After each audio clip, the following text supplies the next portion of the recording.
प्रणाम भक्तगणों। आज हम सुनेंगे पुरुषोत्तम मास अर्थात अधिक मास महात्म्य का 27वां अध्याय। श्री नारायण बोले, इस प्रकार कहकर मौन हुए मुनीश्वर वाल्मीकि मुनि को सप्तनीक राजा दृढ़धन्वा ने नमस्कार किया और प्रसन्नता के साथ भक्ति पूर्वक पूजन किया। उस राजा दृढ़धन्वा से की हुई पूजा को लेकर आशीर्वाद को दिया, तुम्हारा कल्याण हो, पापों का नाश करने वाली सरयू नदी को मैं जाऊंगा। इस समय हम दोनों को इस प्रकार बात करते सायंकाल हो गया है। ये कहकर मुनि श्रेष्ठ वाल्मीकि मुनि शीघ्र चले गए। राजा दृढ़धन्वा भी सीमा तक वाल्मीकि मुनि को पहुंचाकर अपने घर लौट आया। घर जाकर अपनी गुण सुंदरी नामक सुंदरी स्त्री से बोला। राजा दृढ़धन्वा बोला, हे सुंदरी, क्रोध, द्वेष, लोभ, मोह, मद, मात्सर्य इन 6 शत्रुओं से युक्त गंधर्व नगर के समान इस असार संसार में मनुष्य को क्या सुख है। कीट विष्टा, भस्म रूप और वात पित्त कफ इनसे युक्त मलमूत्र रक्त से व्याप्त ऐसे शरीर में मेरा क्या प्रयोजन है। हे वरारोहे, अध्रुव शरीर से ध्रुव वस्तु एकत्रित करने के लिए पुरुषोत्तम का स्मरण कर मैं वन को जाता हूँ। तब वो गुण सुंदरी ऐसा सुन के विनय से नम्रता युक्त तथा शुद्धता से हाथ जोड़ अपने पति से बोली। गुण सुंदरी बोली, हे नृपते, मैं भी आपके साथ चलूंगी। पतिव्रता स्त्रियों के पति ही देवता है।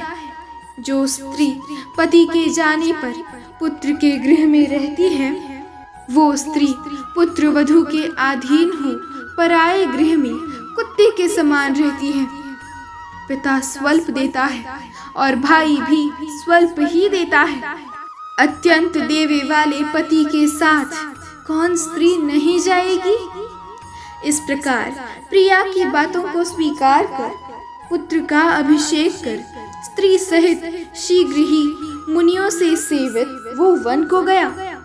दोनों स्त्री पुरुष हिमालय के समीप गंगा जी के निकट जाकर पुरुषोत्तम मास के आने पर दोनों काल में स्नान करने लगे।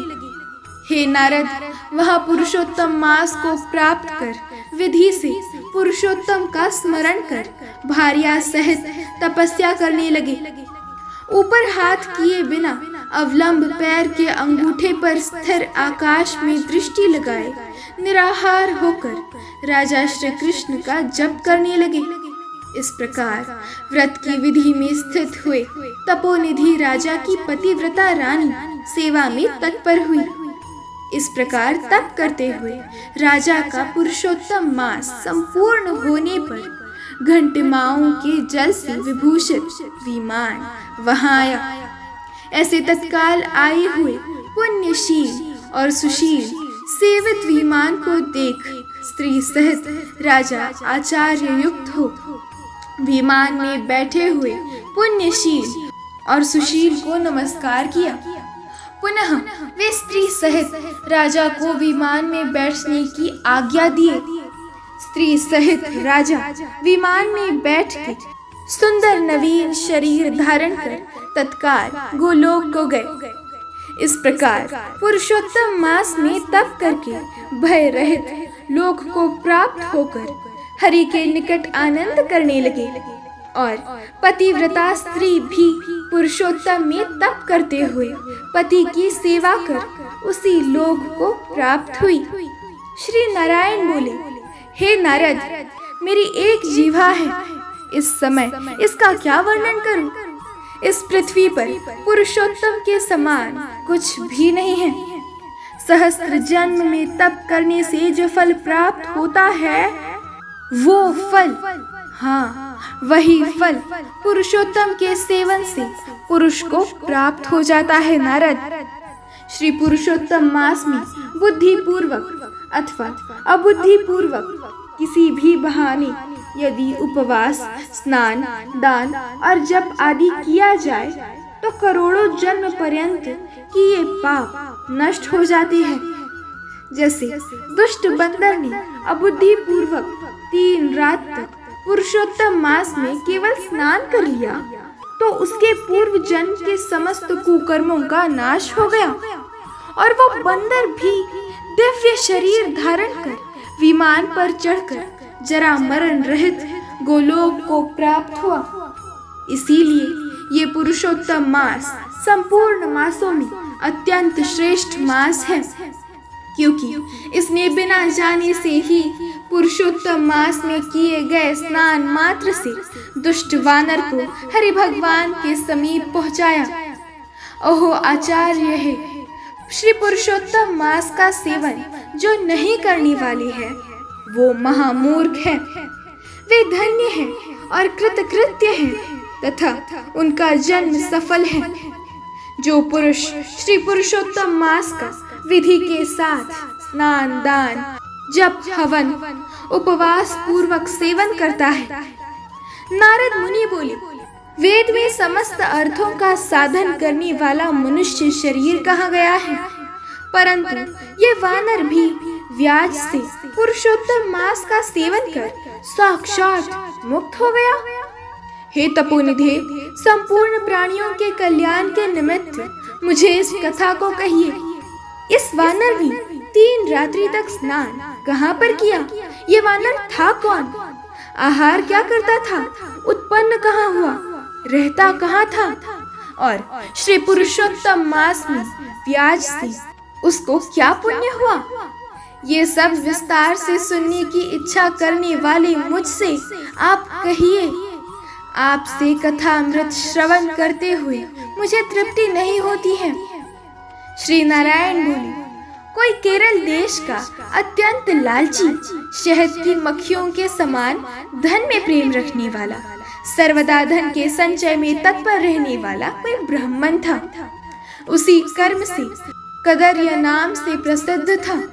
उसके पिता ने भी प्रथम उसका नाम चित्र शर्मा रखा था। उस कदर्य ने सुंदर अन्न, सुंदर वस्त्र का किसी समय उपभोग नहीं किया।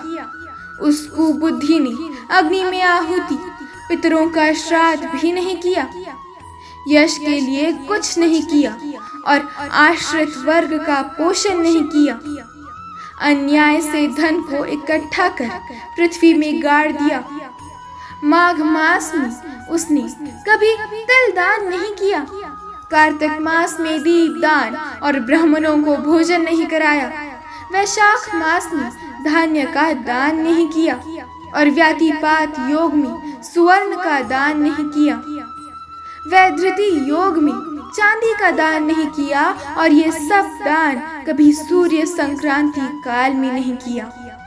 चंद्र ग्रहण, सूर्य ग्रहण के समय न जप किया और न ही अग्नि में आहुति दी। सर्वत्र नेत्रों में आंसू भरकर दीन वचन वो कहा करता था।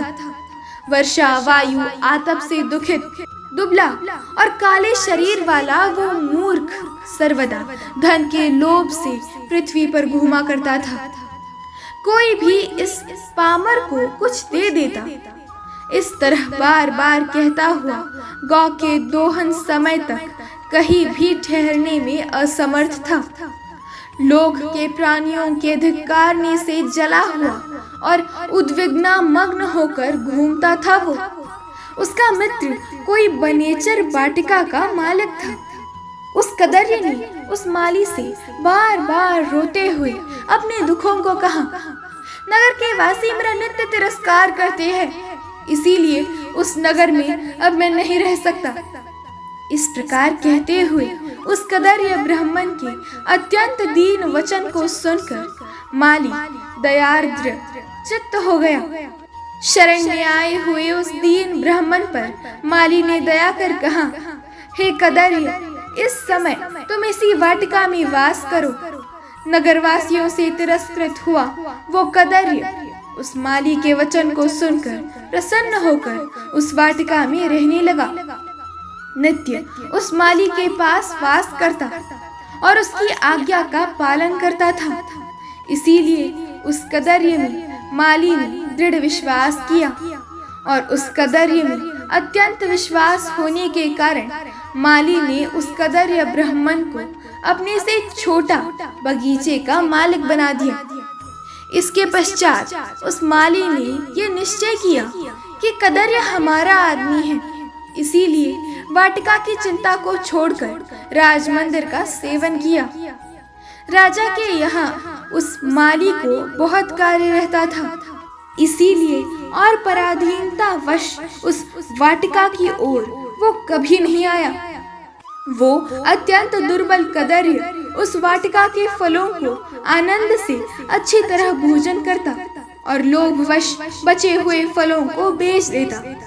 निर्भय पूर्वक उस बगीचे के फलों को बेचकर सब धन स्वयं ले लेता। जब माली पूछता था तो उसके सामने झूठ बोलता था कि मैं नगर में फिरता फिरता भिक्षा मांगता मांगता और खाता खाता तुम्हारे वन की रक्षा करता हूँ, फिर भी पक्षीगण इस बगीचे के फलों को महीने में आकर खा जाते हैं। देखिए, मैंने कुछ खाते हुए पक्षियों को अच्छी तरह से मार डाला है। यहाँ चारों तरफ उन पक्षियों के मांस और पंख गिरे पड़े हैं।